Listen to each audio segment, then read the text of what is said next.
Hey everybody, go to my website, theostomyguy.com. Order my book, Memoirs of a Bagman, The Ostomy Guy Story. There's a button on there that says buy now. It'll take you to Amazon, or you can go straight to amazon.com. Memoirs of a Bagman, The Ostomy Guy Story. Check it out.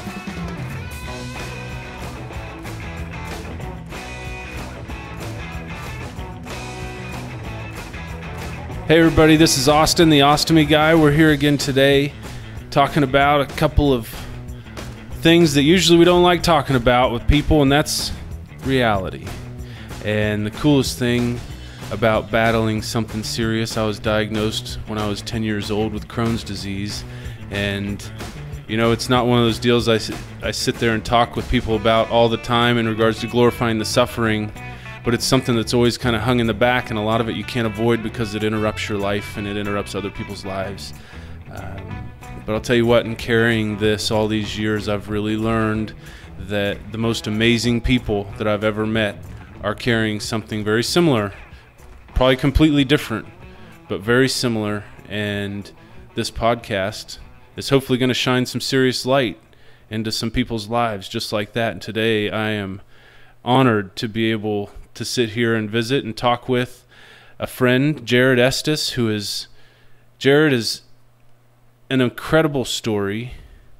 He has an incredible story and has been out there talking about it for a number of years. And one of the reasons I have been most drawn to Jared's story is because right when I was going through when I had my ostomy surgery, when I was dealing with a lot of the stuff initially from my ostomy onward, from that life-changing event when I almost died in the hospital, Jared's story was just unfolding and on the forefront, and I was able to hear that story and watch a video back when I was battling through my stuff, and his story inspired me then. And I remember a number of years ago reaching out to Jared, just telling him kind of what was going on in my world that had happened, and how proud I was of everything he had gone through, how much he had inspired me, and now I get to sit here with him, and it is an incredible honor. Jared, he speaks full-time around the country. He does a lot of military work. He does resilience training for the military. He's very active with Via Christi Rehab here in Wichita at St. Francis, and his wife's memorial fund, Paige's Memorial Fund, back in Buckland. Yeah, Buckland. My goodness. Uh-huh. Buckland, how did I remember that? Yeah. Back in Butland. So very cool. Thanks for coming, Jared. This is awesome. You got it, man. Thanks for having me. So I always start out by having my guests tell us a little bit, maybe a Cliff's Notes version of what kind of was going on in your world before the accident. Just a brief little what your sights were set on and how things were looking. Sure. So accident happened. I was 25 at the time. And, before that, prior to that, in high school in good old Buckland, Kansas. And I had moved there at the age of 13. So I grew up born and raised in San Jose, California, and then moved to Buckland at 13, which was a culture shock, to say the least. San Jose to Buckland. Yeah. That's amazing. Buckland's about 800 people, I think. And sometimes people will make fun of me and say, what is that, a one stoplight town? And I'm like, a stoplight? Yeah, no, we didn't have that. That's for sure. Is there at least a stop sign? Yeah, there was a sign. Yeah. And so, but I grew to love it. Of course, I was pretty, it took about a year for me to embrace it and accept it, because I was such a California kid. I was a skateboarder and a surfer, and I loved the beach and Santa Cruz. And so it took a bit, and my style didn't match the style of Buckland at the time. I don't know if you remember the hypercolor shirts that would change color. I was all about those. That's awesome. So yeah, that grew to love it. And then I met my future wife, Paige, in high school through a homecoming mistake. She had announced the wrong winner at homecoming. Basically, like I had won, and Paige was the person on the microphone announcing, the whole ceremony, and then she announced the winner, basically.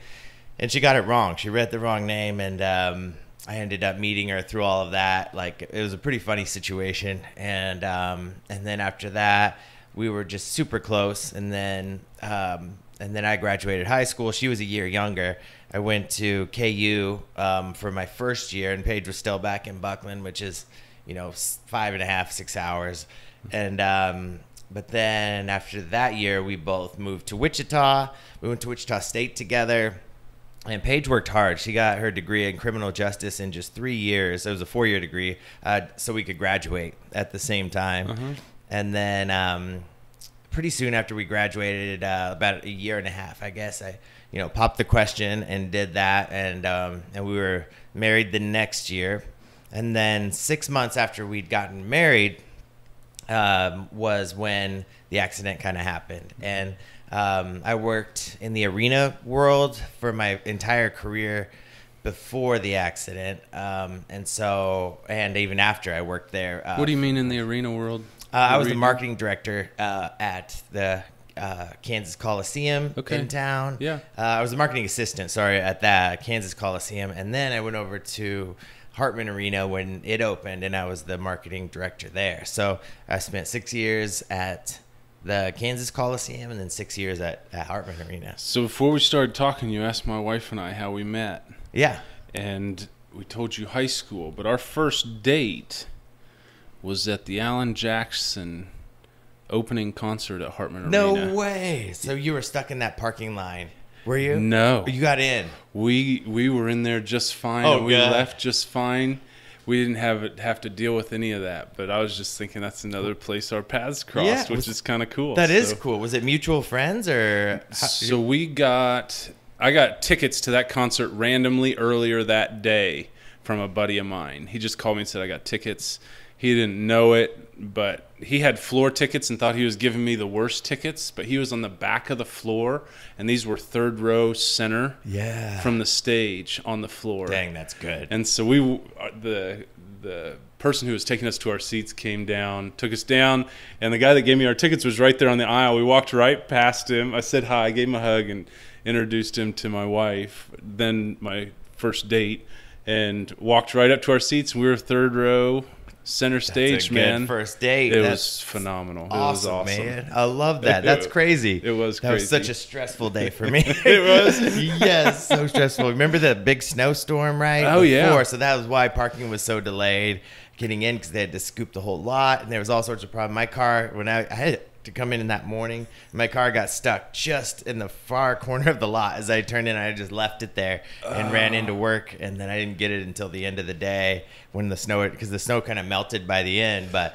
it was such a mess. So on my way to pick up April at to go to the concert, the transmission on my car dropped out. Oh no. In that cold. Okay, and you know how the roads were. It was bad. And so one of our mutual friends, none of my family members would let me drive their vehicles because of the ice that was on the road. They're like, "You're not driving my car." And I got 7 siblings. Right. And they're all here. They didn't want me to drive their vehicles. So a mutual friend, who I'll tell you after, but I called her, and she said I could drive her vehicle. So I went and got her vehicle and drove and picked up April, and we went to the concert. Lifesaver. Which was super cool. That is, man. You bringing up the weather reminded me of that. So anyways. That is. I love that, man. Yeah. So let's digress. Okay, so digress. Welcome to ADD land, everybody. No, I love that. That is cool. Flash forward, I guess, from our wedding to the night of the accident. And it had been 6 months after we'd been married, and I had the Kansas Coliseum at the time, we had Wichita Thunder there, and I'd gotten us tickets for a game that night. So we'd been to the game. We were on our way home, and we were in Paige's new car. So she was driving. I was in the passenger seat, and we had 2 friends with us. My friends Danae and Deline were sitting in the back seat, and basically we were hit by a drunk driver. He was going nearly 150 miles an hour in a used Porsche that he had just gotten, and Paige was killed in the accident. I was pulled out by a bystander. He pulled me out and basically saved me while I was still on fire out there in the road. And then it took me the better part of about like 3 years and 50 surgeries to really come back from everything physically and mentally. And I learned a lot of really tough lessons throughout those 3 years. And then after I had some time away to reflect on it and look back on it, I realized they weren't just lessons, but actually weapons that I believe we all have in our own internal arsenals that we can use to fight our way through the dark when it comes. And whether it's those day-to-day struggles and stresses or something really tragic and difficult, I believe we all have this arsenal inside us we can use. So basically that's what I do now. For the past about 6 years, I've been doing it full time. I go around and I just talk to people about struggle and pain and loss and how similar we are, you know, and how we all go through, just like what you were saying, man, how we all go through really similar struggles and pain, and no two are exactly alike. But a lot of times, especially in the world right now, I'm sure you're seeing everyone's so focused on our differences and what sets us apart. But if you really take the time to get to know somebody, you'll find you have way more in common. And we forget how much we need each other at the end of the day. Speaking of needing each other, so let's tell me a little bit about the physical journey from the accident. Those first 3 years, kind of 50 surgeries. That's a lot of surgeries. I mean, there's a lot going on physically. We can talk about the mental side in a little bit, but like physically, when you came out of your coma, you were in a coma for a handful of weeks, or 2 weeks, okay. Yeah. And so when you came out of your coma, the hardest part, and this is selfishly me projecting, but the hardest part going through anything like that is realizing that now you're awake, yes, and you got this physical barrier, something you got to now overcome. But now you're dropped into a much harder life than you had before, on top of the physical pain and getting over all that stuff. And so just kind of skin grafting's got to be one of the most amazing things I've ever researched on YouTube ever in my life. Mm-hmm. And so just stomp me through looking outward from coming out of your coma a little bit to what those next couple of years looked like. Sure. And yeah, and it was interesting, especially even when I was in the hospital, waking up after 2 weeks. Everyone that I knew, and I didn't know that Paige was gone at this point. They told me she was in another ambulance, and I would see her when I got to the hospital. And I went into that coma before I ever made it to the hospital. But so they had to break it to me when I woke up from the coma, and it was tough for me on a different reasons, I guess, for different reasons. Obviously, I just lost, Paige, who was like my life. Yeah.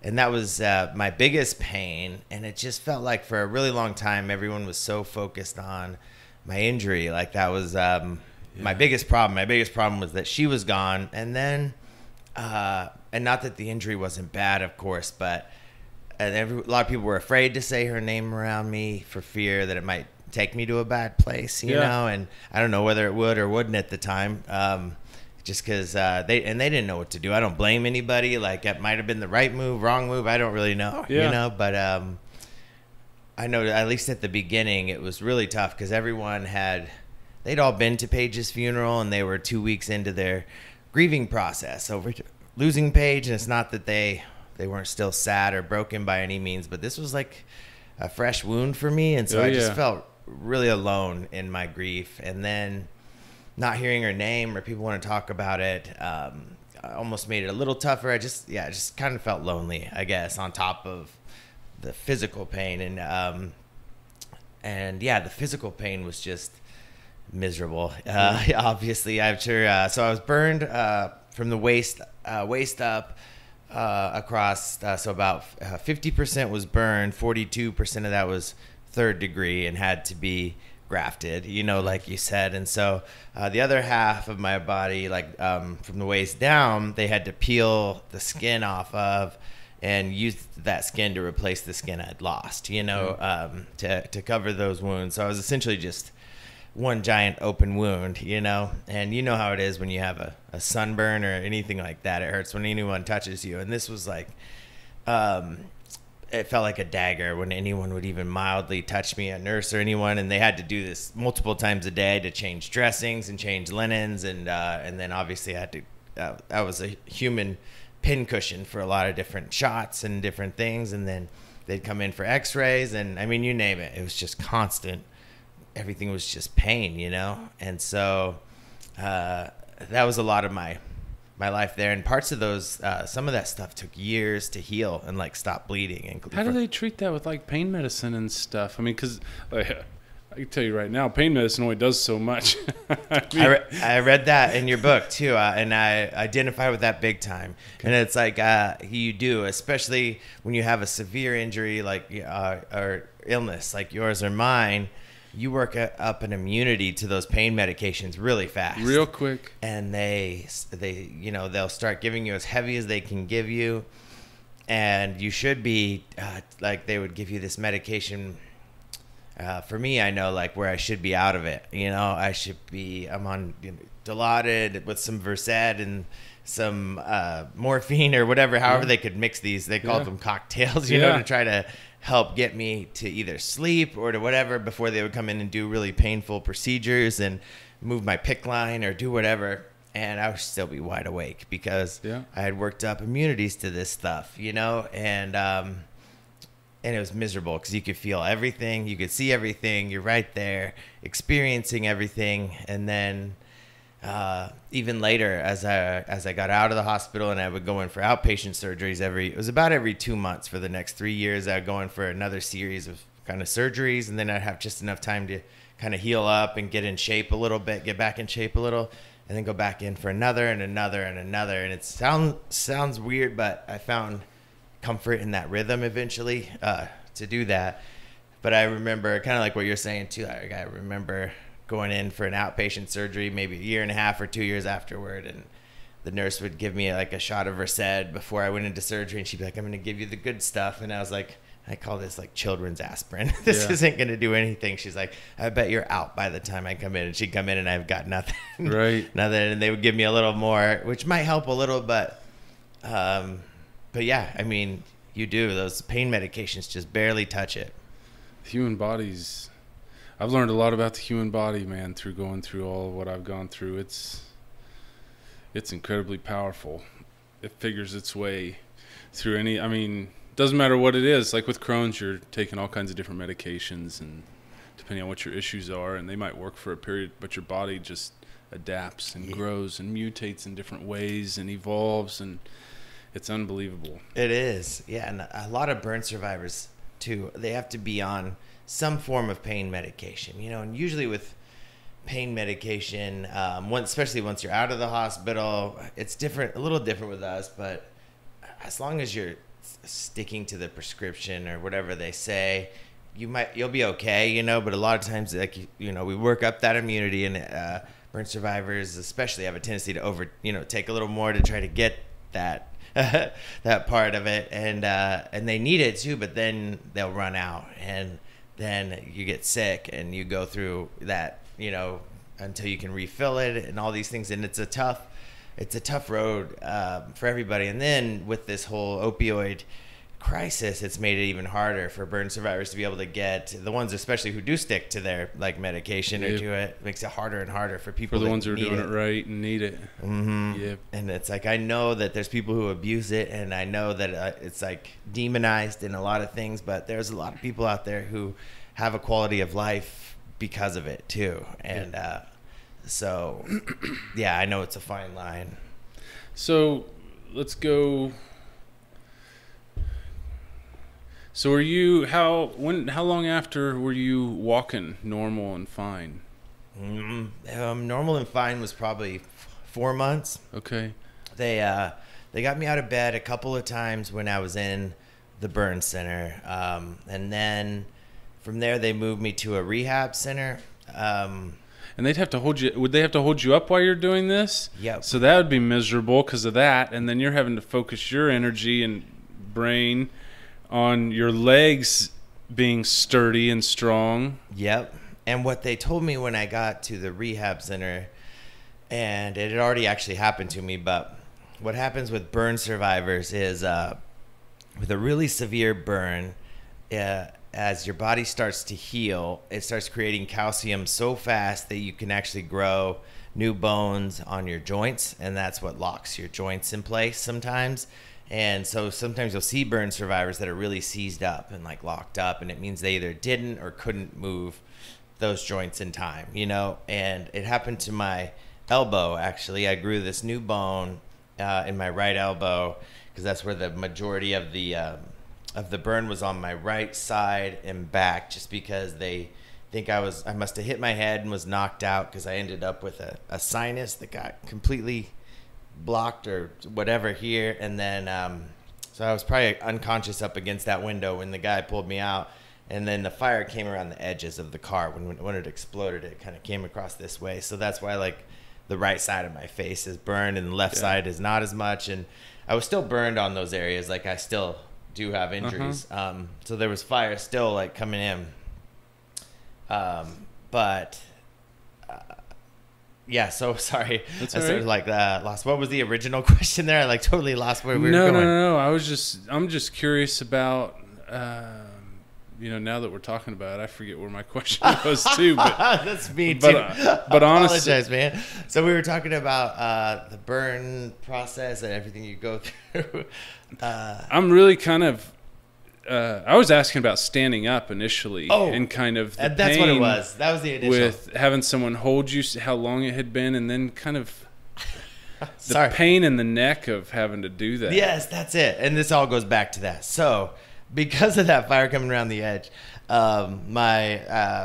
the right side was burned worse. And so what happened was, because I was in that coma for 2 weeks and had so much tissue damage on my right side, I couldn't bend this elbow anyway. Like I didn't do it. And so I grew this, the calcium was coming so fast, I ended up growing this new bone, and it looked like a bridge, and it just locked my arm completely straight like this. And it was wrapped around a nerve. And so it was extremely painful at all times, not just if I tried to bend it or, if somebody bumped it. If somebody bumped it, it was excruciating, but like even just sitting there, it hurt all the time, like really badly. And so I ended up having to have a really specialized surgery like 9 months later, where they had to go in and use a hammer and chisel and basically break out the bone. And they had to break my elbow essentially. And then rather than casting it like a normal broken bone, I had to go to an OT and start moving it as soon as possible, because if I didn't move it, that stuff couldn't regrow. And that was just a miserable process, I guess, through all that. But at best, my doctor, and the guy who did it, he was our fourth opinion. The first three doctors didn't think it could be done. I had one guy that said he would give it the old college try, and that's just the confidence you want to hear in your physician. I had one guy that said the best he could do was to break it and fuse it at 90 degrees, and I'd be lucky to feed myself again, was what he said. And so by the time we got to the fourth doctor, it was like a Hail Mary pass. And he had all that confidence you would ever want, but then he just kind of said, the real work is going to be on you, because you're going to have to go back and move this thing. And it's not going to want to move, and you're not going to want to move it. Yeah. But if you don't, it's, you won't get anything back. And so at best, he thought I may get like 45 degrees of range back. And I pretty much have full range again, which is kind of cool.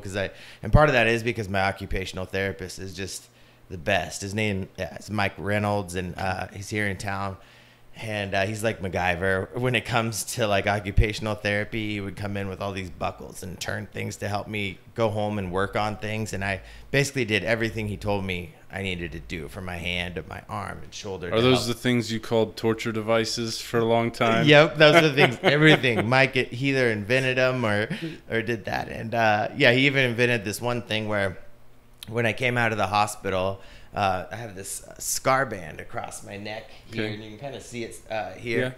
Yeah. But at the time, it had pulled my shoulder. It was so tight, it pulled my shoulder all the way up to the side of my head. And with burn injuries, kind of like everything that I went through, it's use it or lose it. Basically, you have a very limited time frame where you have to like move things or fix things before it's going to be like that forever, you know? And so that's where a lot of OTs and physical therapists tell you when they send you home and they tell you to do these exercises, you got to do them, you know? And so if I go counsel burn survivors that are coming out, and if especially Mike will call me sometimes to talk to somebody, I'm like, go home and just do it, especially if you're young and you have this much life ahead of you, or it doesn't really matter, whatever age, but if you don't do it, you lose it. But Mike invented this thing when I was still in the hospital, and then I used it a bunch when I was out, but it almost looked like caution tape. It was like a sling, and it hooked over my shoulder, and then the other one like over my right shoulder, and the other part of it hooked over my left foot. And he wanted me every night before bed for as long as I could, you know, he said 15, 20 minutes to just push my foot down and let it pull the shoulder down, you know. And so I would just do it, but at the time I couldn't sleep, and so I would do it all night. I would just sit there and push it up and down, and sure enough, Mike's his little invention brought my shoulder all the way down, and he made it in his garage. Like that's how he did it. And Mike ended up getting a patent on it, and his name is Mike Reynolds, and so I told him he should call it the Reynolds wrap, but he ended up calling it the Estes sling, you know, like my last name, and so now other OTs can go on and order that. Dude, that's cool. And get it done. So yeah, I thought that was pretty cool. That is the Estes sling? The Estes sling, yeah, is what it's called. But that was pretty cool. So yeah, obviously, like, there's just so much going into it. But what happened with my sorry, this is a long road to get back to your original question, but what happened with my elbow, that can happen to my hips, my knees, my ankles, you know, everywhere. It doesn't have to be in the site where you're burned, because your body is creating calcium, so all of that's sticking to any of your joints basically. So when I got to the rehab center, they kind of explained all of this to me, even more, and they just said, you know, you need to face the possibility that you may not walk, or may not walk the same, or may not walk without pain again, because if this stuff is already solidified and formed, then you know, that's just how it is. But they said the best thing you can do to combat that is to get up and move, because you can break it up before it has a chance to solidify, I guess, or form. And so that was like all the motivation I needed. And I did not want to walk. I did not want to get out of bed. That was a lot of times one of the worst parts of the day, was when you had to get up and walk and move. And my balance was horrible. I had lost all sense of balance and standing. And it was just super difficult. And then, you know, toward the end of my stay there, they had me on those, you know, those big balls where you do abs and stuff, like the workout things. And I just had no balance. It was so difficult. And I would, you know, fall a lot, or almost fall. They'd catch me a lot of times. But it was just like relearning, almost like a child, how to walk again, you know, and how to sit up and just be able to hold yourself balance wise and all that stuff. So yeah, it was a process for sure. So not having Paige during that period of time, who were a couple of the key players that started showing up? Oh yes. And is there any one that was unexpected who you developed an awesome relationship with that you probably wouldn't have if it wasn't for the accident? I mean, most of the people who really showed up for me, you know, obviously I developed some unexpected relationships with, you know, therapists and people who really helped me there, occupational and physical, and nurses. But man, my parents were key. Of course, mom and dad moved to Wichita for like 7 months just to help get me through it. And then my brother Eric, I have an older brother and then an older sister, Kimberly, and she lived in Chicago at the time, and she would even come back for months at a time and help. And then my younger sister Sarah, she and I are really close. We've lived together like, oh man, a good chunk of our lives. Just as she's 2 years younger than me, and she's like my best friend for sure. And she was the one who I would ask a lot of the tough questions to. Like when a lot of people didn't want to talk about Paige with me or didn't want me, Sarah would stay behind late at night and like when I was in the burn center, they would give me, one of those cocktail things, and it would have the sleep medication in it now and the pain medication to try to help me sleep that night. And so at the beginning they worked well, and then just like we talked about, after a little bit of time they didn't. But what I would do is I would pretend to go to sleep, because I knew my mom and dad and like family wouldn't go home until they thought I was going to sleep for the night. So I'd pretend to go to sleep, and my sister knows me well enough that she knew I was faking it, you know? And so she'd stay behind. And then after they left, I would hit her with some of the tough questions, like what happened to Paige's wedding ring? Where's my wedding ring? And like, and all these things that I knew mom and dad maybe didn't want to get into that, and and so the family was super close. I have my friends Luke and Kristen really helped a ton, and it's funny, I didn't really know like what I needed to hear. A lot of times after you lose somebody, people throw a lot of cliches out there, and they just don't know what to say. But whether it's God has a plan or time heals all wounds or whatever those kind of cliches are, and it's not that they're not trying to be sincere, and it's not that those things aren't true, it's just that you don't want to hear them at the time, and so I didn't know what I needed to hear until I actually heard it. And it was Luke and Kristen. It was maybe 3 months after the accident, but they just said simple, they just said, we miss her too. And it was weird. It's just like, that's what I needed to hear. And I knew everybody missed her, I guess, but hearing it helped, because that was my real problem. Everything else was manageable. That was the unmanageable part for me. The invisible piece. Mm-hmm.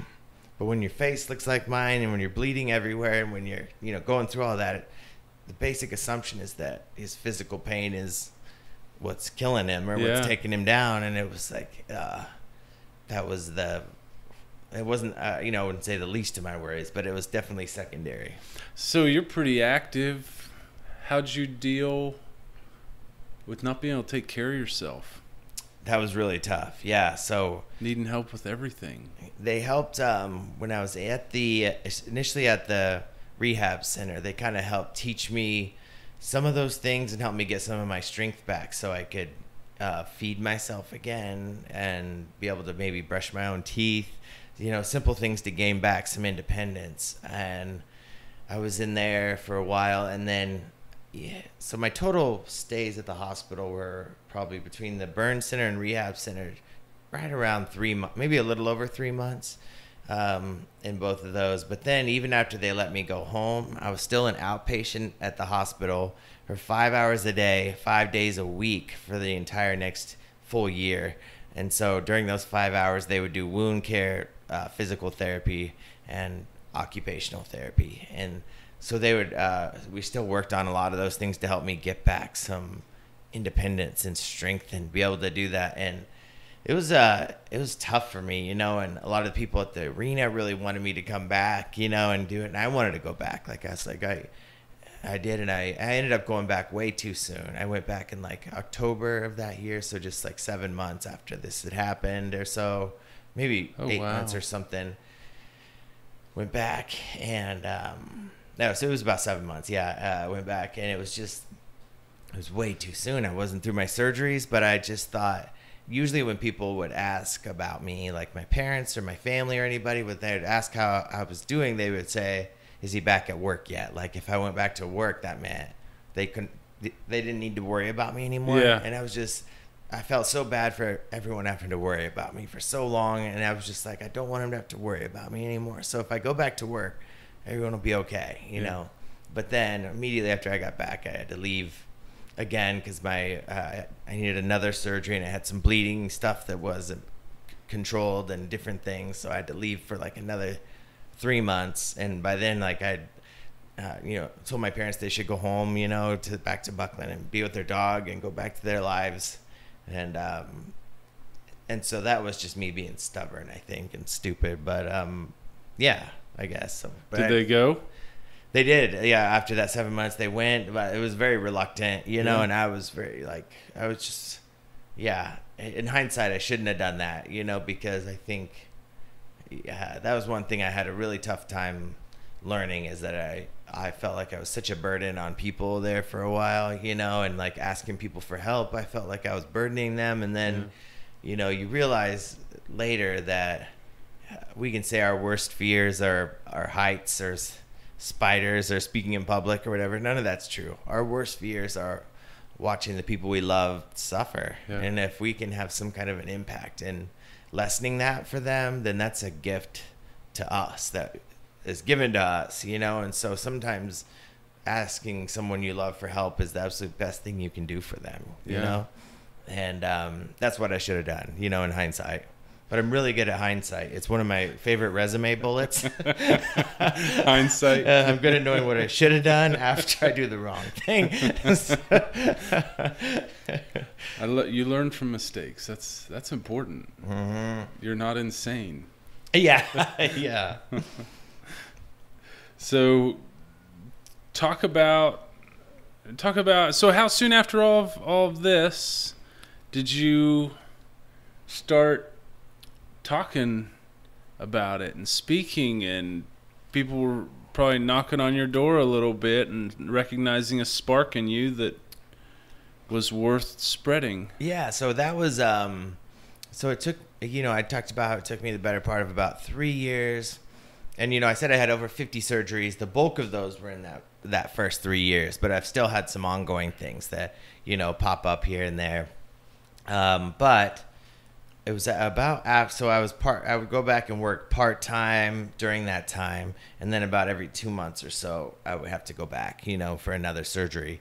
And then after 3 years, I got back to more of a full-time status, back at the arena, working again. And then that's when people kind of started reaching out and asking if I could come out and speak at their school or for their company or church or whatever it may be. And it wasn't something that I aspired to do. And they didn't even know if I was a speaker. They just knew what had happened to me. And it was in the news a lot, They covered the accident and the court stuff and everything that came along with everything. And so I would go out and I would do it, but I didn't charge for it. I didn't market that I did it. But if I could take a vacation day and try to help someone, then I would do it, And so I did that, a few times a year up to what I could manage. It was by that point I was back at Hartman Arena as the director, and there was no I didn't have any sub director and marketing assistant. It was me, and I couldn't be gone a lot. And so I did it as much as I could in there. I did that for quite a few years. And then a couple years before I actually decided to leave that career, I just kept having that feeling like I'm supposed to go, this is what I'm supposed to do, and go out and do this for a living. And biggest part of that was just to go, when I was going out and doing it for free, I was just meeting so many people, like you and me and just people struggling and going through the same similar feelings and thoughts and everything. And so I made the decision to leave that career to take on speaking full time. And when I did that, I had a lot of people who loved me arguing with me about that decision in a good way, just like they were arguing logical things like salary and career path and benefits. And I was arguing back with a feeling, I was like, I just feel like this is what I'm supposed to do. And I come from a faith background, and I was like, I feel like this is where God wants me right now, And after I would tell him that, everyone would say the same thing. They would say, well, you have to follow your dream. And that wasn't the case at all. That wasn't my dream by any means. I was in my dream job. I got to work with artists like Bruno Mars and Rob Zombie, and I got to design posters and shows. I got to work with TV and radio, and I love the music industry, and I was kind of making a name for myself and growing in that world. And so that was my dream job. Talking about the worst moments of your life over and over again is not a dream job for me. Mm-hmm. But what ended up happening was, because of the fact that I get to go out to all these unique places and meet all these different people from all walks of life and find out how similar we are, and find people who I admire so much, get to speak to groups like the military and first responders, and I mean, so many groups of people that I admire so much.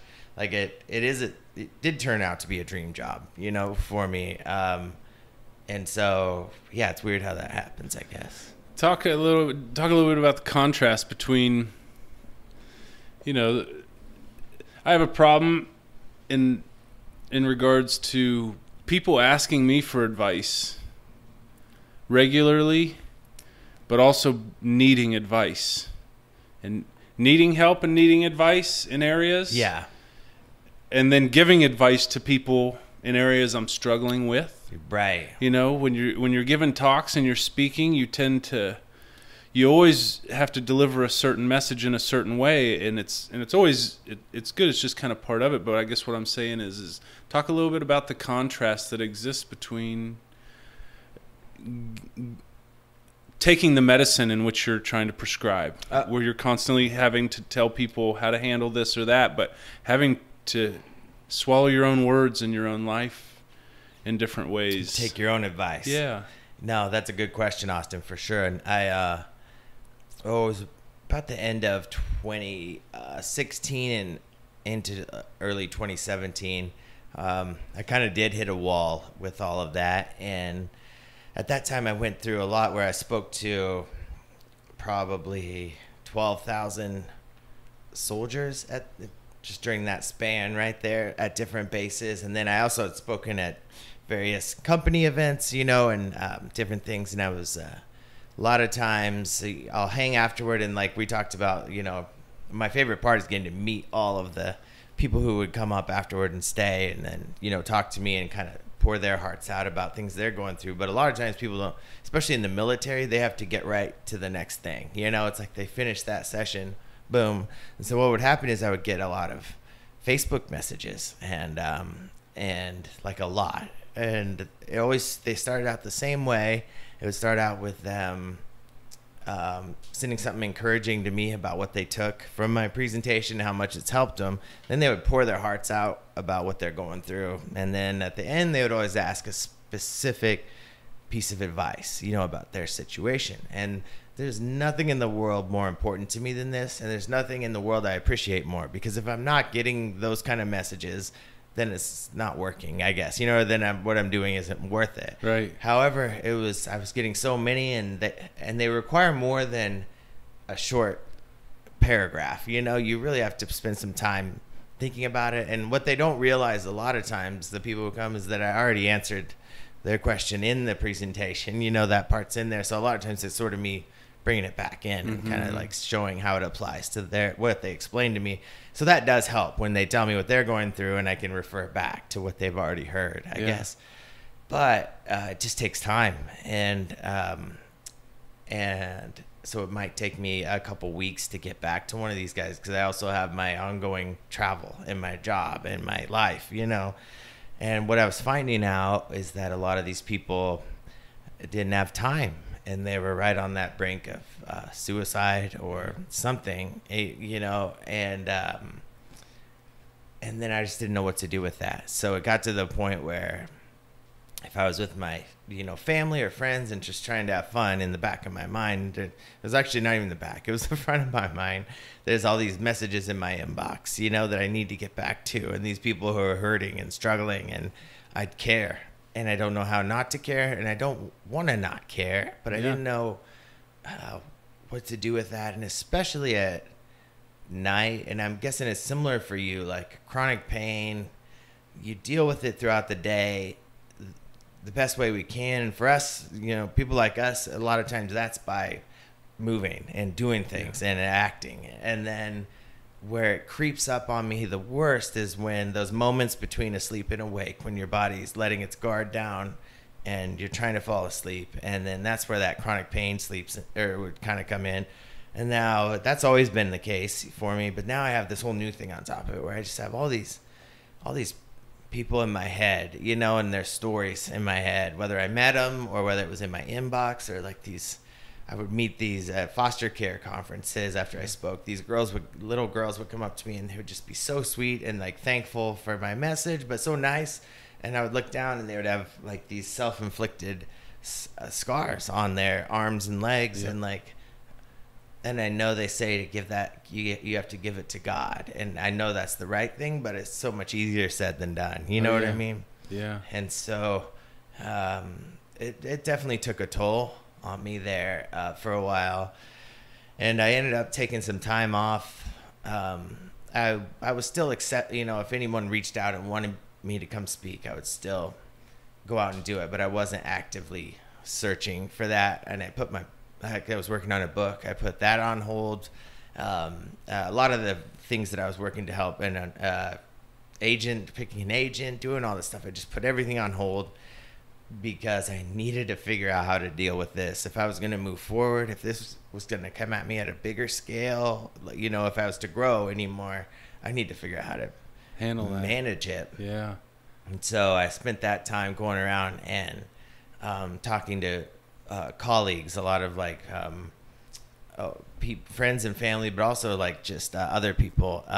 And you go to New Spring once in a while, right? Mm-hmm. And so I went and talked to Mark Hoover one day, and when I was really in the heat of it, and he used the analogy of when you're on an airplane and they say, you should put the oxygen mask drop down, and they say you should put your oxygen mask on before you try to put anyone else's on, because if you're not breathing, you're no good to anybody else. And he just, he said, Jared, I know you, and you're not breathing right now. And that kind of helped me and reminded me too how important it was to take some breaks in there and have vacations. I wasn't doing a lot of that stuff for myself at the time, and then some rest periods in there. And then also the other thing was I wasn't telling anyone, just like what we talked about earlier about the importance of it, it being a gift to the people you love to let them help you. Yeah.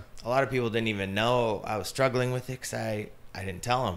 And part of that was because I felt like I'd already put them through so much, during that time. And it's I don't want them to worry about me again. I fought so hard for them to not worry about me. Yeah. And now they don't have to. Yeah. And I'm about to make them worry again, know? And so, but again, I wasn't taking my own advice, Yeah. And so once I started to talk to my family and close friends and let them know what I was struggling with, and they were able to kind of help and guide me and pull me through it.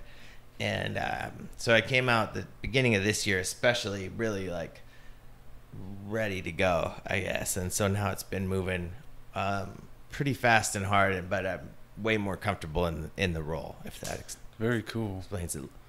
So what is, you glazed over it for a second earlier, but real quick, what is something that you felt like God was teaching you those first 3 years that you didn't realize then, but you see it now? So as you were going through it, you may have saw it in one way and been experiencing it in one way, but through hindsight, now you realize what it was all for. What the total picture was. Yeah. Is there? There was I guess there were a few different things. There's one thing, and it's not a thing. I did realize this one at the time, I guess. But it was really big for me, and it's not something I talk about a lot, but I had when I was in that coma, I had these super long, really vivid, really dark dreams, and in all of them I was either fighting something or running from someone, and these dreams went on for days. It felt like real time. I would go about fighting or running from whoever it was, go to sleep in the dream, wake up the next morning still in that dream, and then have to go about it again. And each dream would go on for about 3 days each, so I really only probably had 4 dreams or so, while I was in this coma. And it was like I was dreaming in real time. Yeah. So when I woke up after 2 weeks, it definitely felt to me like it had been 2 weeks. It didn't feel like somebody just knocked you out and you wake up 2 weeks later. But to me, it felt like I was doing all this crazy stuff in my head. Not that I've been fighting for my life in the ICU. But my point is, at the very end of those bad dreams, I had this one that was way different, to the point that I would call it a vision and not a dream.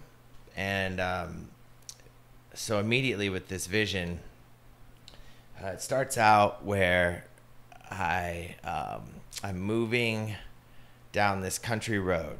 And I say moving because I wasn't driving or walking, but there's definitely that sensation of movement, you know? So I'm moving down this country road, and immediately, as soon as I'm in this dream, I feel more peaceful than I've ever felt in my whole life, you know, just peaceful and comfortable. And all around me are these like beautiful farm fields, and then there's this like rim of light around that. So that's all I can see is just these farm fields, you know, as far as the eye can see, kind of.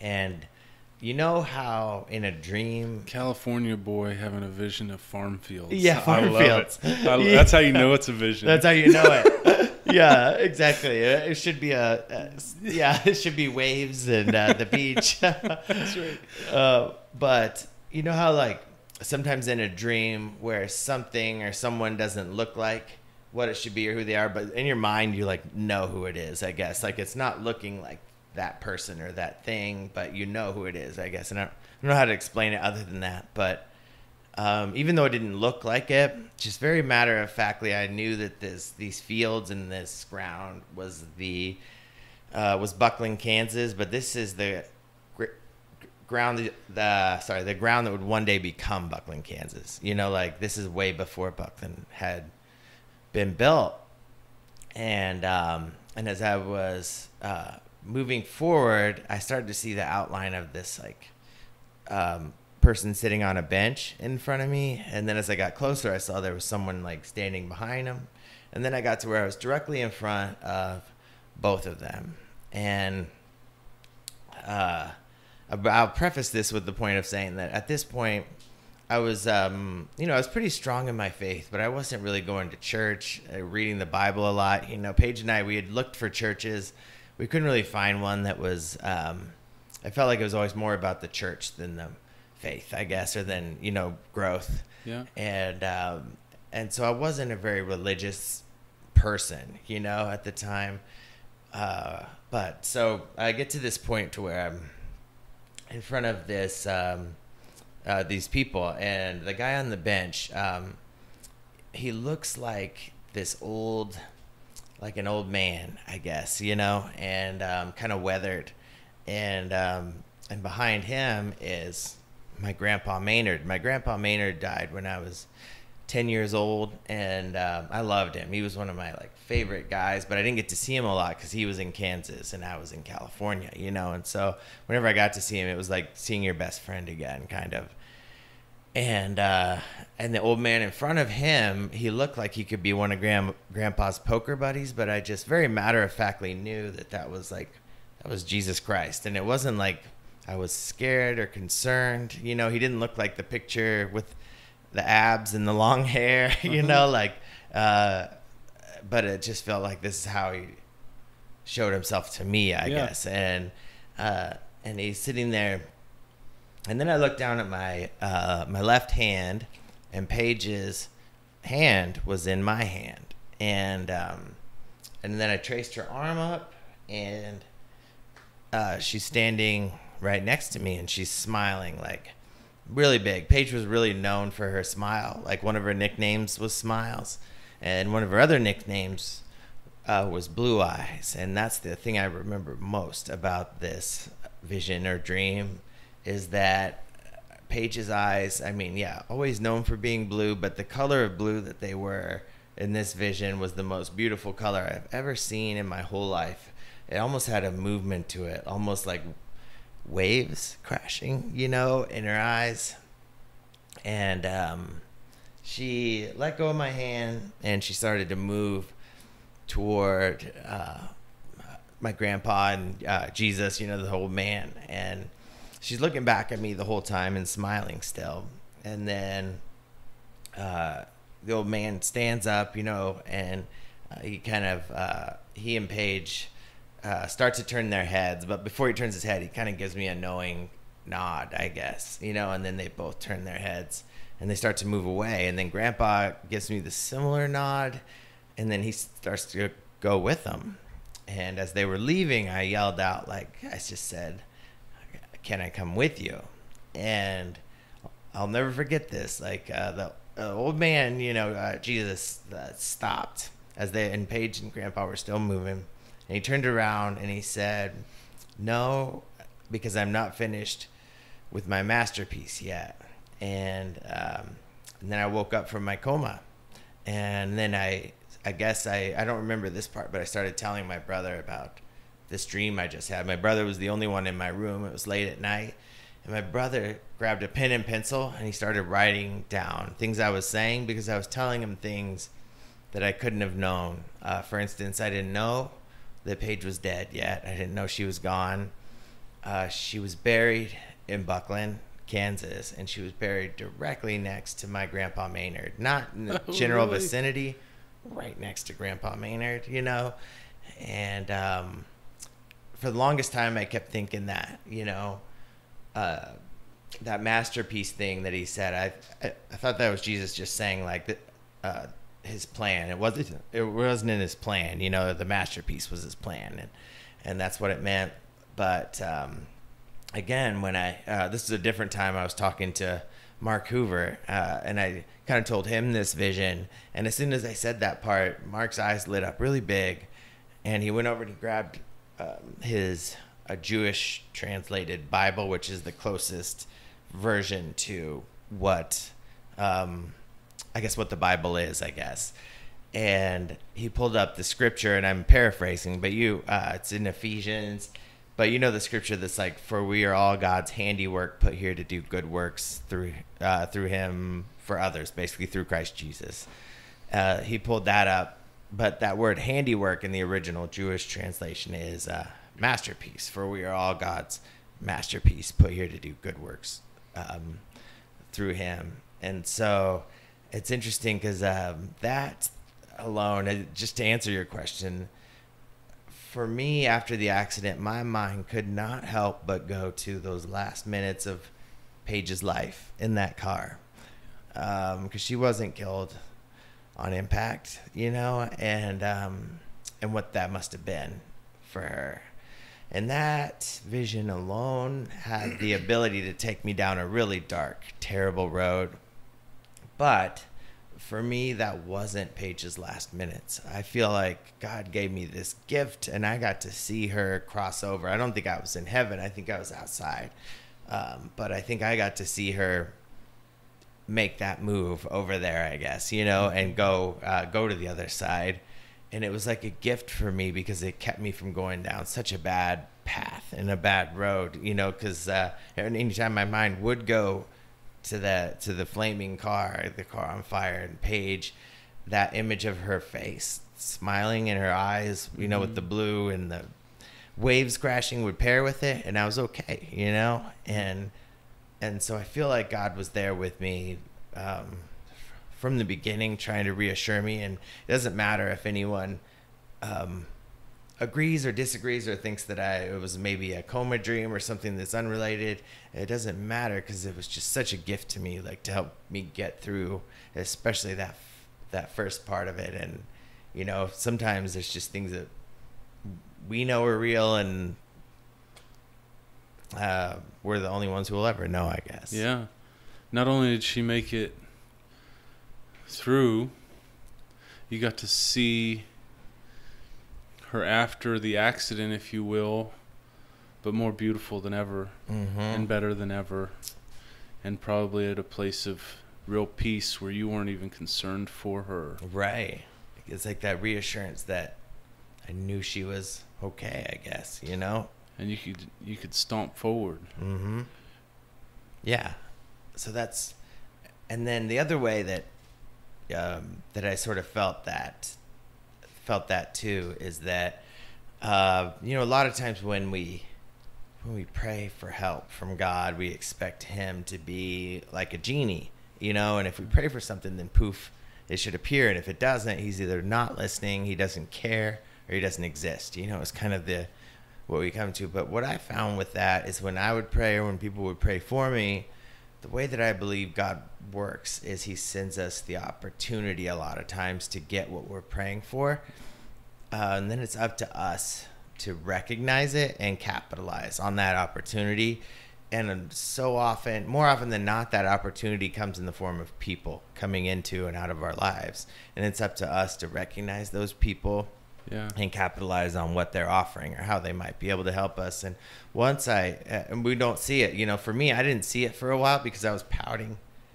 You know, my eyes were on the ground and I was pouting. You know, I was sad, so I wasn't looking for these opportunities. But once I did lift my head and start looking around for those, it defied coincidence how often just the right person would be there at just the right time to do or say just the right thing to kind of help me get over that hump or get over that edge and just to that next day over and over again. And so that's where I really learned to trust in God. And, you know, sometimes it could be a lot of times it's a friend or a family member, obviously, but sometimes it might be a therapist or a nurse, or sometimes it might be a stranger, or sometimes it was a kid, like a little kid that maybe just said the thing that I needed to hear at that moment, you know, because kids are awesome? Pretty tuned in. Yes. And so it's just sometimes paying attention to that, but we don't hear it when we get so inside ourselves, we get in that hopeless state of darkness, and we miss those, you know? Yeah. That's exactly what happens. You miss grace. You miss, when you close your eyes, you miss light. You seal yourself from the opportunity of hope. When you shut out others. There's so much value. I'd say in most of the conversations that I have with people, just like what we're doing right now, I get empowered by just hearing you, seeing you sitting in front of me, seeing you battle through something and going, ha! Me too, man. Yeah. You know, it's like, man, I got something I'm stomping through. And maybe it's the masculinity in me or something, the competitiveness. But I love that feeling of, we can grind this out together. It might not be exactly the same, but dude, we're stomping through it. Yeah, we're in it and we're together. taking punches just like everybody else, and that's really cool. You're so right. And along with all those things you said too, it also, when we allow that hopelessness to take over and that darkness, it hijacks our ability to be grateful and see the blessings that are in our lives, in the world around us. And sometimes we might have the best people, you know, we might have a decent situation, we might have really good things, but we're so caught up in what we don't have and who we used to be and how we used to look and how we used to be, and it just like blocks our view of all these awesome things that are happening right in front of our face. And that happened to me for quite a while, you know, and it just took me opening my eyes, I guess, and learning that lesson. And then that's one of the weapons I talk about, even is gratitude, being able to apply it as a weapon, and just remember that you have to pull that out and use it sometimes and remind yourself, as tough as the situation might be, what are the good things going on in your life at the time, or who's looking out for you, you know, and who are people in your life that you fought for that are here with you, you know, like your wife or kids and everything that you fought so hard for. But when that hopelessness and that darkness just takes over, it tries to block those. And I don't know, I think we all have our own personal demons, you know, and they know us better than anyone else, and they're going to try to use fear to try to keep us from our purpose and our potential, and to keep us from who we're supposed to be in this life. And if we never face them down, then they keep their thumb on top of us, and we stay down and we play that victim card, and we're down there. And so I think fear, it's another weapon we can use, because I think if I'm afraid to do something, I usually know that's the thing I'm supposed to do, because that's my demons telling me I shouldn't, you know. And I'm the same way. Yeah. It's not jackass fear, not that feeling you get before you slide off a roof into bowling pins. There's something like real fear, you know. And you're the same? Yeah. I say what you just said reminded me of something I have to think of all the time, and I say it a lot, but we can't forget that Satan's a prick. Like a lot of the thoughts and feelings that kind of float through our mind and just kind of, they might not be how you feel. They're flirting with us. We think it's us. It's almost like trying to tantalize us into kind of giving in to that feeling. Yep. And we put ourselves in this we justify that feeling inside of us, and we either choose to kind of give in or not. But I say Satan's a prick because you can get caught up in thinking that all this stuff and all these thoughts are going on inside of you, and they're coming from you, and you're crazy. And on one hand, sure, our brains are creative, and our thought processes are habitual. We kind of float through the same thinking systems, if you will. Mm-hmm. But on the other hand, we have so many things that aren't even part of our normal daily thinking, where a fear might show up, and Satan is a prick trying to lure us away from looking optimistically at something or finding the grace. He obviously doesn't want us to have our eyes open, doesn't want light shown in those dark spots. Mm-hmm. And so you have to have an awareness that warfare, if you will, is going on in the middle of the real battle that you feel physically. So that blame is, you got to be easy on yourself with kind of thinking you're nutso. Oh yeah, and you're in the middle of that dark place. And I tend to be hard on myself anyway, just naturally. I don't know if you're the same too. I'm very scrupulous. Yeah, but it helps me a lot of times to have a face of an enemy. You know, to have a face of like.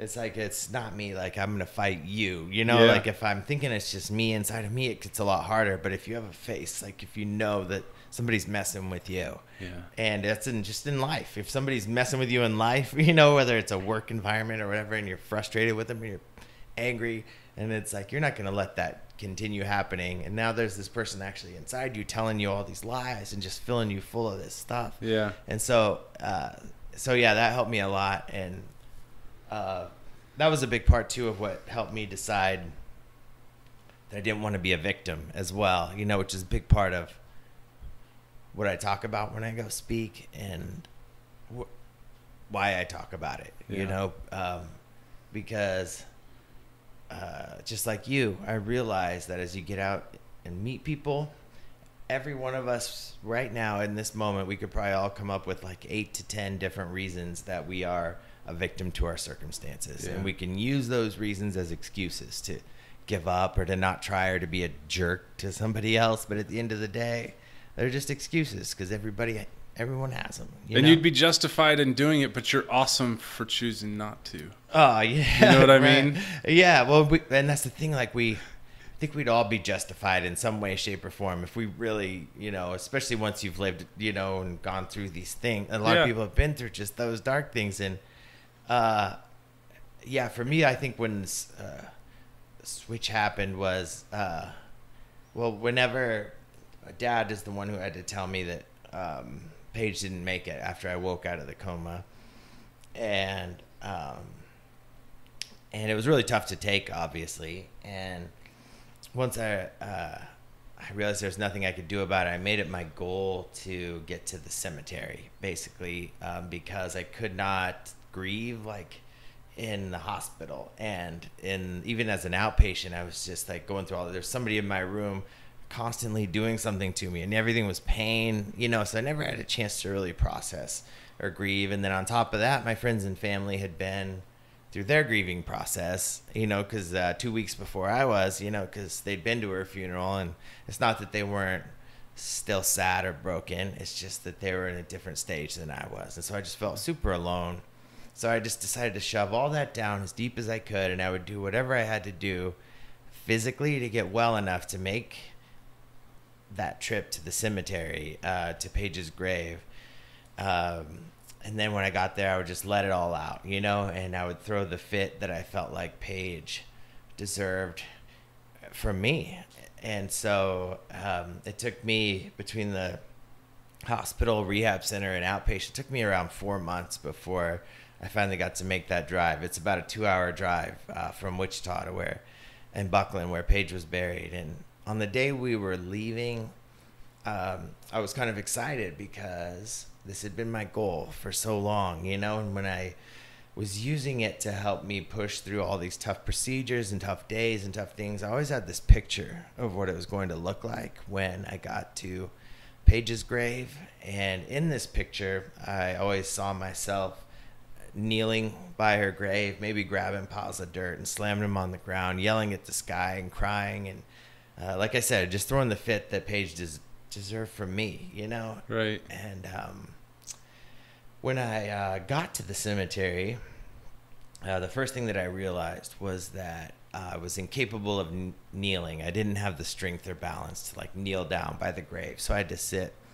in this lawn chair. So immediately, as soon as I'm seated in this lawn chair, I'm frustrated because this is not how I pictured it, you know? And then I looked down at my hands and I had these big splints on my hands, and my right arm was stuck straight, you know? And I realized I couldn't put my hands on the ground or grab any dirt or grab anything for that matter. And on top of that, I was burned above and below my right eyelid, and it caused my eyelid to contract. So this eye wouldn't close for quite a few months, and I had to have a surgery soon after I got out of the hospital to go in and graft that eyelid. And then they had to sew it shut for 3 weeks to try to get it to close again. And so at this point, I may be in week 1, and my eyelid was sewn shut on the right side, so I couldn't even cry, you know? And so I was sitting here, and I was thinking about how I had made a promise that I was going to do this, and I couldn't even keep a promise to myself. And then this has been my goal, to get to this grave, and I had fought so hard to make it to this goal. And I just wanted to live. I wanted to live long enough to get here. Like, that was my goal.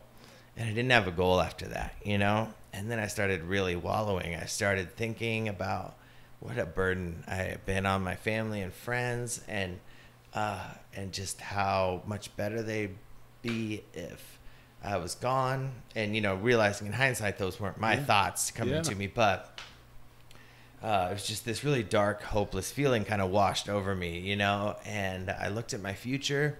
I didn't see anything good in the future. I just saw more surgeries and court dates and pity and pain, and I was so tired. I can't explain how tired I was. I was so tired of hurting and feeling alone in crowded rooms and not being treated like myself, and I was just exhausted. And so, like, all at once, while I was sitting there, you know, I decided that I was done and that I was giving up. And I still don't know to this day what the details of that would have been or how that would have come about, you know. But I was just sure I couldn't keep going, and I didn't see why I should, you know. And while I was sitting there coming to that decision, Paige's mom pulled into the cemetery, and she didn't know that I was there. She lives out that way, and was dropping off some flowers at the grave. And she came over and gave me a hug. I still couldn't really touch people at the time because everything still hurt so much, but I gave her as best of a hug as I could. And then she said something like, "Hey, there's a couple rascals in the car who really want to say hello to you." And Paige's mom and dad divorced when she was really young, and then her mom ended up remarrying later in life, so Paige wound up with some siblings that are quite a bit younger than she was. And so two of them are named Bubba and Samantha, and at this point they're probably like 3rd and 4th grade. And I can't tell you how much I just absolutely love these kiddos. Like, with Paige and I being together from such a young age, I got to have a part in raising these kids from when they were really little. And after that, we got to be the cool grown-ups who would, you know, come home and pick them up and take them to the movies and give them a bunch of Red Bull and give them back to their parents, you know? No, but I just absolutely love them. And when Bev told me they were there, I was mortified because I did not want them to see me like this. And I had made a point throughout my recovery to see no kids. I wasn't letting any kids in my room, but especially these kids, you know, because I was bleeding from so many areas just on my face and my head. I had lost a chunk of my ear. I had to wear these stocking caps for years because I had so much damage on my head.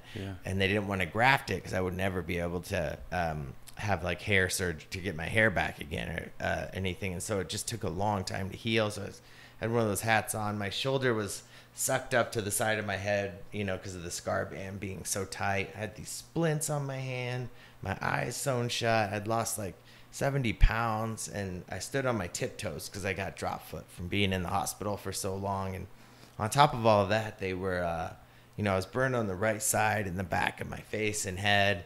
And in order for those areas to heal, they can't have hair growing in them. And a lot of the hair was burned away, but I still had some patches. And so that was part of when I was in the hospital and when I, as an outpatient, one of my least favorite things to look forward to is they would go in with a straight razor and they'd have to shave those areas every day, which is basically like a straight razor over an open wound just every single day, you know.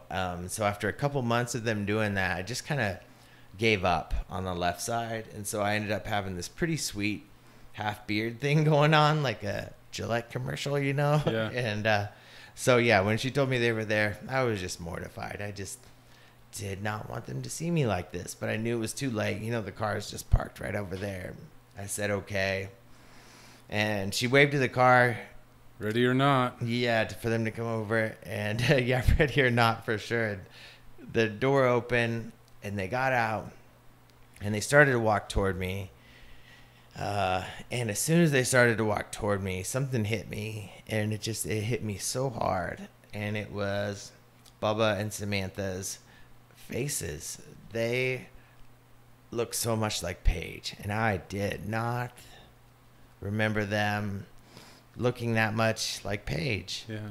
And I hadn't seen her in so long, and I hadn't seen them in so long either, but it just threw me back on my heels. You know, it was almost like she stepped out of that car, you know. And I don't know why, but for some reason my next thought went to, what if it was Bubba and Samantha in this accident, not me? What would I want, not just for them, but for myself more than anything in the world? And it would be for them to come back from it and be strong again and happy again. And I would give or sacrifice anything to get them there.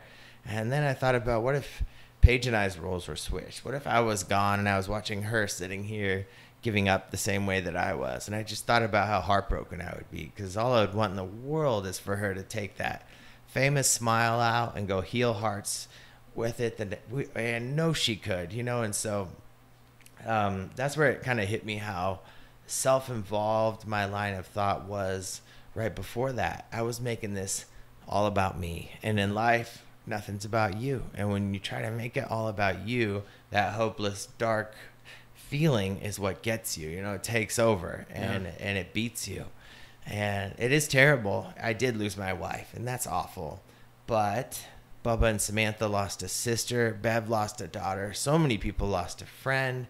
And just so many people lost Paige and were hurting. And I think for the longest time, I was so focused on my own loss and pain that I wasn't really there for everyone else the way I could have been and should have been. And on top of that, they didn't lose me. And they'd all invested so much hope in me. And so many of them knew it was my goal to get to that cemetery. And they fought so hard to get me there.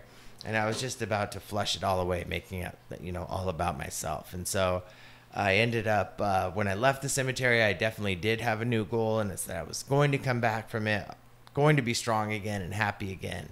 And I was never going to stop fighting, and I wasn't going to do it for myself. I was going to do it for them, because I'd want them to do it for me if the shoe was on the other foot, you know. And so that's become long-term goal to this day. Dude, so that moment of fear, which we were talking about not trusting ourselves, is exactly what we're talking about.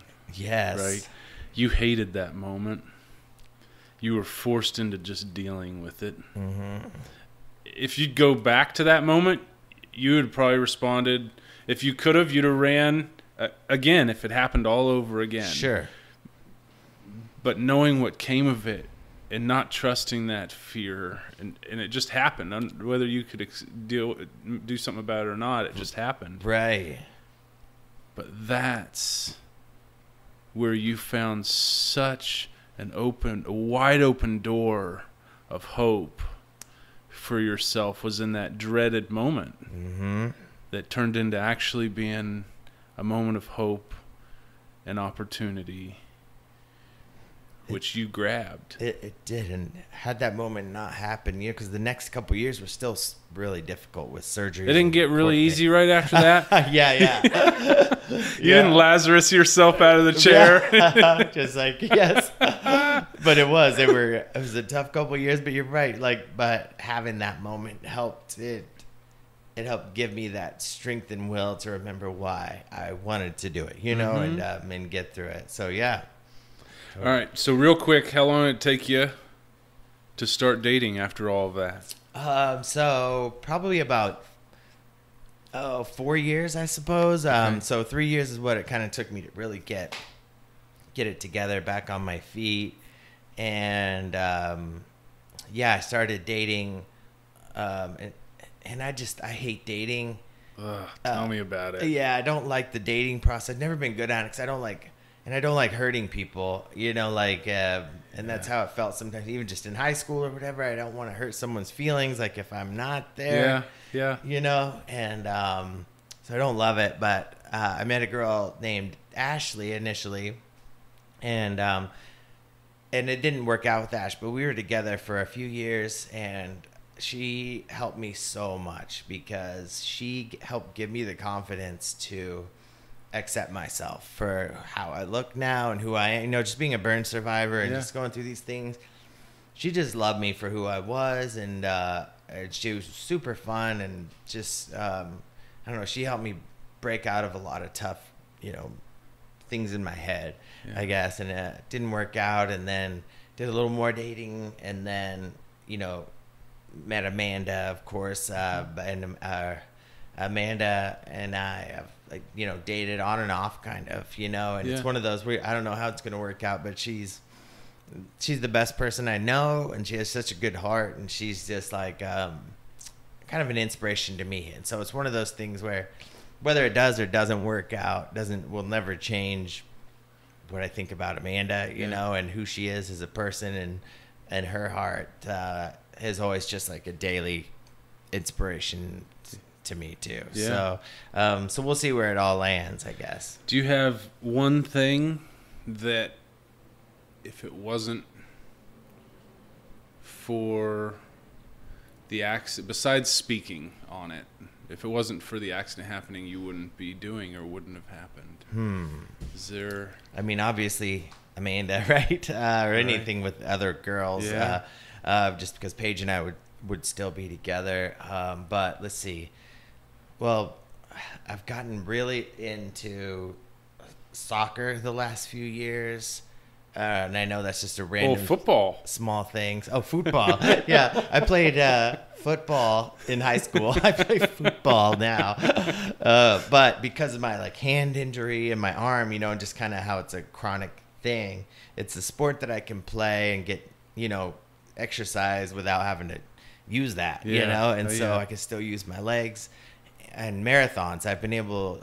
They told me one of the biggest things for burn survivors with severe burns, you're not supposed to do, if you have over 30% grafts, you're not supposed to do endurance sports, things like running or soccer, especially outside in the sun, because we can overheat so easily. And running's always been important to me, not always, but I had just started taking it up right before the accident. I was training for a trail run at Canopolis State Park. And so they said that's part of what saved my life, though, is that my lungs were in such good condition they could manage a lot of the smoke. And so these last few years I've been able to find ways around that rule, and I've been able to run like 4 full marathons, but I do them in like Duluth, Minnesota, you know, where it's like 30 degrees and foggy in the middle of June, you know, and so that helps. And then Amanda plays soccer, and she's really good at soccer, and so I would go watch her games, and I got to be friends with a lot of her soccer friends, and I was like, I think I can try this. I might be able to do this. I'm in decent shape, you know.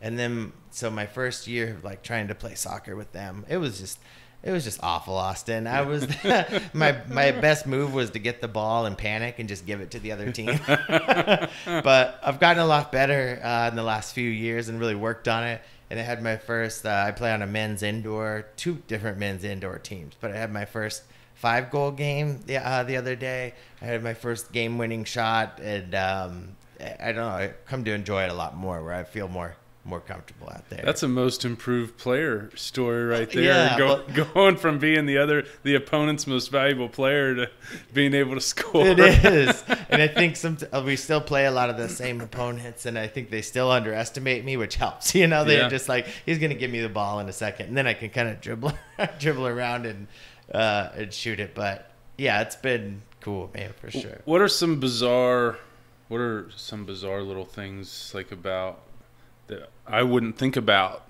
that have kind of been effects of all the surgeries and the burns? Like, I guess one thing I would maybe guess would be like cold and flu season or allergies and that kind of stuff. Or you said sweating, like getting hot because you don't. Yeah. Say that again. Explain what you're saying. So grafts don't sweat, and I have grafts on 42% of my body, and then if you have grafts on 30% of your body, you have to be careful with those endurance sports. But it doesn't matter endurance sport or not. If you're not sweating out of half your body, basically, then you're gonna overheat even in sometimes a 75-degree room. And the key, I think for me, is like as long as there's air moving. But a lot of times, if you go to the West Coast, they don't even have air conditioners in a lot of places, or there's various places where they don't have it. And it might still be, only like 74, 73 degrees in there, but there's no air moving. So it's just killing me. Like I'm just so hot, And so that's definitely one big thing. And yeah, sometimes illness can get me. And then the chronic pain, obviously on my right side and my hand and, and my elbow, just my whole right arm, hand, shoulder, all this stuff. It's definitely comes and goes, and my neck. And then I told you, one of the biggest things is I have a prosthetic ear now, that comes on and off, and I have a metal plate up against my skull that's kind of screwed in, and then I have these bars that stick out that it clips onto, and from the metal plate on there, sometimes I can get some pretty chronic like headaches that shoot across, just right, almost like it feels like it's shooting across my eye line, and they think they may have made an accident. Like it's not standard for when this happens, but they think they may have accidentally hit a nerve when they put that in, and there's not much they can do about it once the nerve is damaged. It's already wonderful. done. Yeah. So it's not always, but sometimes I'll get those. It's sort of a migraine type of thing, but it'll just shoot across my eye, and it's manageable. It's just like what we talked about. Sleep is hard, and then it makes like speaking really hard, like just trying to push through it. And I always, I can push through it for sure, but it's just frustrating sometimes. Yeah.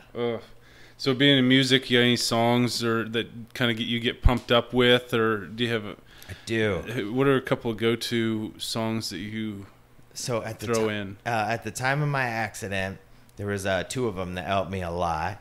One of them was the All American Rejects, and the song "Move Along." Oh yeah.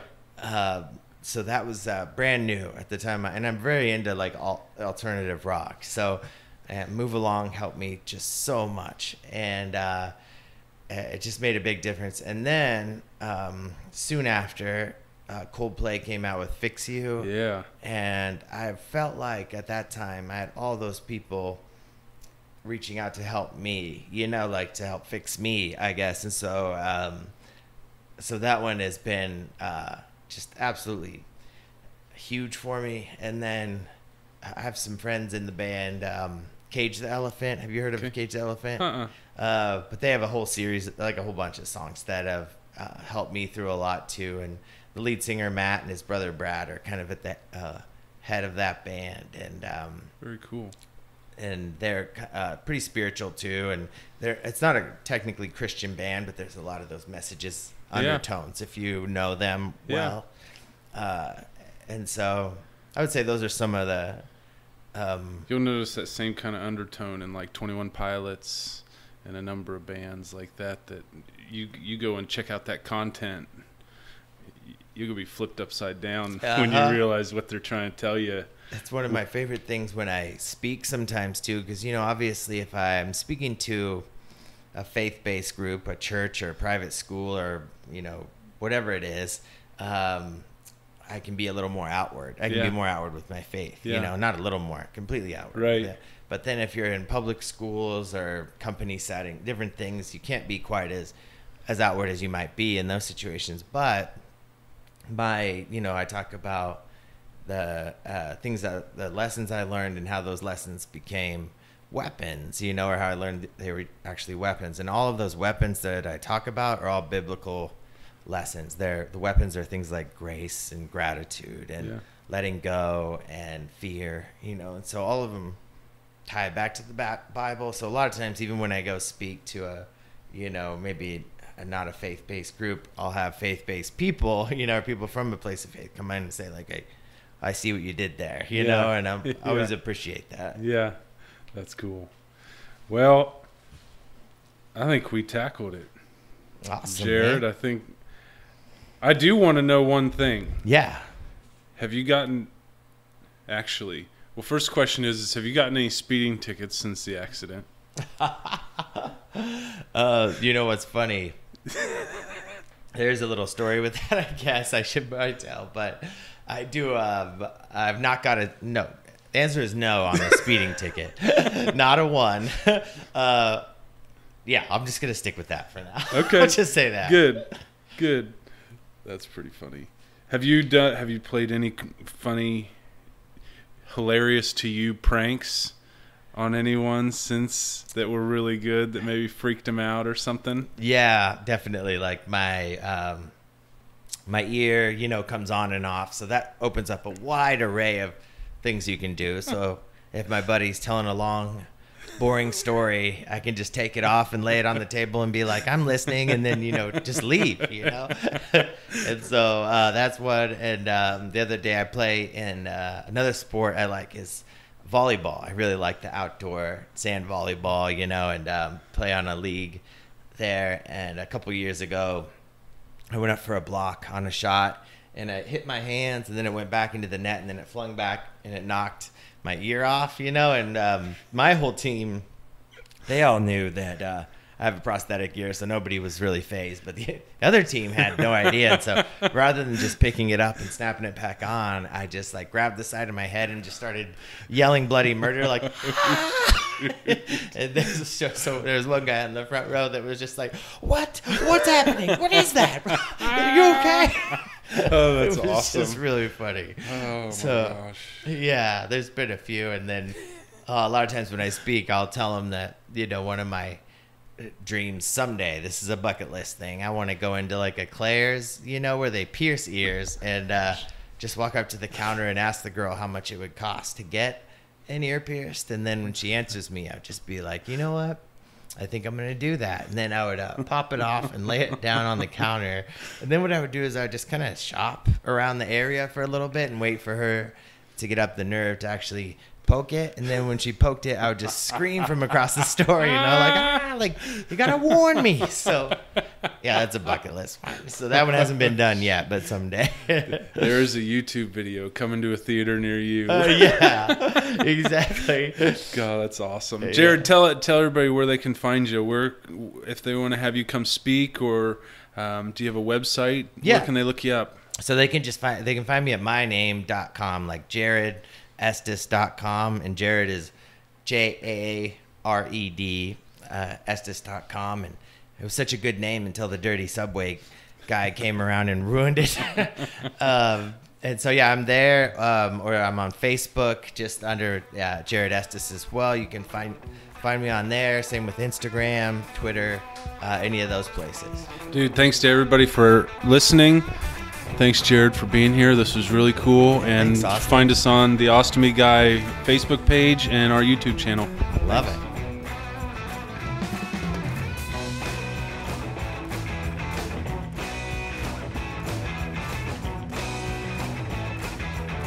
Hey, everybody, it's your host, the Ostomy Guy. We've been listening to everybody else's story, and I've been kind of hiding from it. But the time is here.